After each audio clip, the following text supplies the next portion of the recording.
Philippine, 19 ans, est morte. Morte parce que la France ne protège pas ses enfants. Morte parce que le déni est la règle jusqu'au sommet de l'État.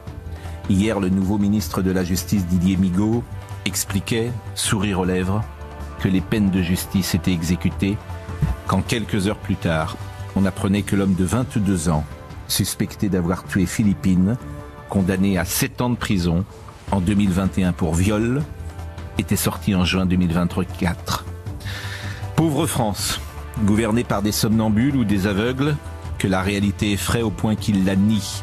Philippine est morte et le parcours du suspect numéro 1 dit tout des lois permissives de Schengen jusqu'à Paris et de la justice qu'une idéologie mortifère a gangrénée depuis trop longtemps.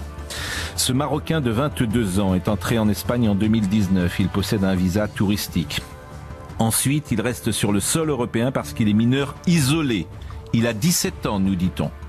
Avec les accords de Schengen, il peut aller dans n'importe quel autre pays de la communauté européenne. Il est en France.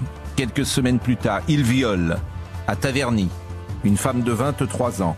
Il est condamné en octobre 2021 à 7 ans de prison. La peine est légère. A-t-il bénéficié de l'excuse de minorité? Je n'ai pas cette information. Il sort 2 ans et demi plus tard de prison.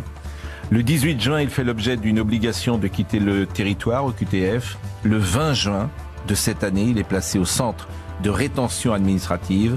Le 3 septembre, il est remis en liberté. Et le vendredi 20 septembre, il tue Philippine dans le bois de Boulogne. On ne peut même pas dire que la justice a dysfonctionné. Les magistrats ont appliqué les lois. Ce sont donc les lois qu'il faut ou qu'il faudrait changer. Hélas, je le sais, rien ne changera. Et Lola hier, Philippine aujourd'hui, d'autres demain, sont et seront les victimes d'un État défaillant que la pensée de Didier Migaud a résumé hier dans sa première intervention. La justice n'est pas laxiste.